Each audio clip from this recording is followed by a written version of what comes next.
on connaissait absolument rien qui pouvait identifier les odeurs, les degrés, l'intensité, la fréquence, ces choses-là.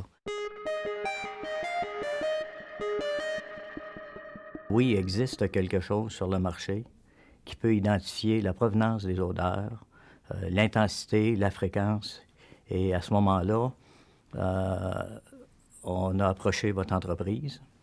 Et c'est suite à ces démarches-là qu'aujourd'hui, on est capable, ici à Boucherville, de légiférer.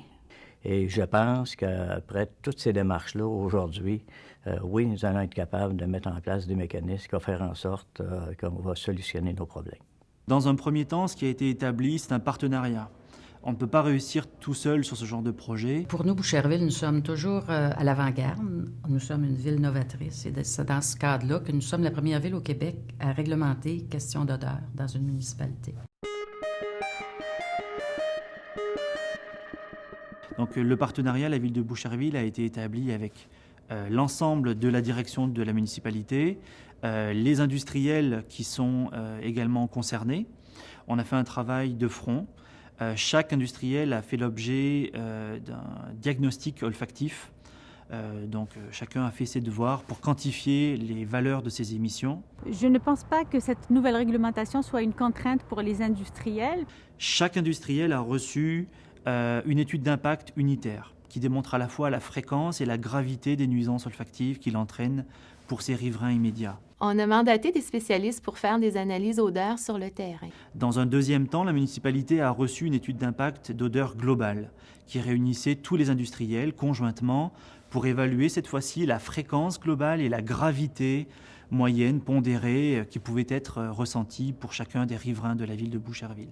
Donc, on va avoir des unités odeurs qui vont pouvoir nous permettre de dire aux gens, aux industriels, tant aux commerciales, de dire, bon, vous dépassez, votre dépassement de temps, vous devez réduire à un tel nombre d'unités odeurs. Donc, jamais dépasser 5 unités odeurs à plus de 2 % du temps et jamais dépasser en tout temps le 10 unités odeurs plutôt. Alors, on pourrait faire le parallèle entre les nuisances olfactives avec, par exemple, les notions de nuisances au niveau du bruit. Étant donné que maintenant, on a des appareils pour mesurer le bruit et qu'on a une réglementation qui fixe des normes, alors on peut faire la même chose maintenant avec les odeurs, avec le nouveau logiciel OdorScan. Et étant donné qu'on va avoir adopter une réglementation sur les nuisances olfactives et qu'on va avoir quantifié cette nuisance olfactive. Alors, on peut vraiment faire maintenant le parallèle, c'est qu'on a des outils dans les deux côtés et on a surtout une norme sur laquelle on peut se baser et faire les comparatifs. Ça va nous permettre d'avoir de quoi qui va être plus simple à gérer au niveau de la réglementation, au niveau de trouver des solutions. La nouvelle réglementation nous offre un peu plus de stabilité. La nouvelle réglementation permet aux industries de savoir à quoi s'attendre, de pouvoir quantifier les investissements qu'ils vont avoir à faire. Comme on n'est pas laissé à l'interprétation d'un citoyen particulier, citoyen qui peut déménager, changer dans le temps. Avec la nouvelle réglementation, lorsqu'on dit à un industriel qu'ils ont à faire des correctifs, bien, ils savent exactement quels correctifs ils auront à faire pour atteindre nos nouvelles normes. Je ne pense pas que cette nouvelle réglementation soit une contrainte pour les industriels. Puis je pense que toutes les industries ont pris les devants, ont fait des modifications à leur système pour atteindre ces objectifs. Ce qu'on souhaite à Boucherville, puis dans toutes les réglementations, pas seulement dans cette réglementation olfactive, on veut qu'il y ait une certaine réalité.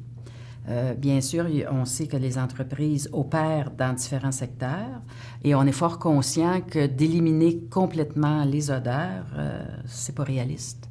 Alors, c'est pour ça qu'on s'est fixé des barèmes. Afin d'établir nos normes, nos critères, on voulait vraiment se baser sur les odeurs qu'on obtenait vraiment, nos odeurs réelles. Donc, c'est pas des normes qui ont été basées sur une autre ville, ce sont vraiment nos normes à nous, selon nos odeurs. Et on a tenté de trouver avec nos experts, avec le conseil, les critères d'odeur qui étaient le plus acceptables pour l'industriel et pour les citoyens. Comme nous avons travaillé avec les entreprises, on sera en mesure d'établir une base dans notre réglementation qui fasse qu'on ne soit pas trop contraignant, mais qui soit aussi à la satisfaction des citoyens, parce que la qualité de vie, c'est de première base à Boucherville. Sur la base de cette réglementation, a ensuite été mis en place un outil qui s'appelle Odoscan et qui permet aux inspecteurs municipaux de pouvoir suivre en temps réel l'épannage de chacun. Odoscan va nous permettre aussi de voir à chaque jour un peu selon les données météo. Avec la tour météo qui est accrochée avec Odoscan, de voir tous les panaches d'odeurs, qu'est-ce qu'on peut avoir comme plainte à un temps fixe. Même dans le passé, on pourra retourner dans le passé et identifier les problématiques qu'il peut y avoir eu dans un temps donné. Par exemple, on est lundi, on a eu une plainte un samedi après-midi, mais on peut reculer dans le temps et identifier que la plainte était réelle. Alors, j'imagine que d'autres municipalités voudront en faire pareil, parce que dans toutes les municipalités du Québec, il y a des entreprises qui dégagent des odeurs, que ce soit également au niveau du commercial. Alors, ce sera en mesure, évidemment, d'améliorer cette situation-là, et non seulement au Québec, mais pour l'avenir, parce qu'on planifie toujours l'avenir. Alors, on comprend que d'autres municipalités pourront profiter de cette mesure et de cette nouvelle technologie.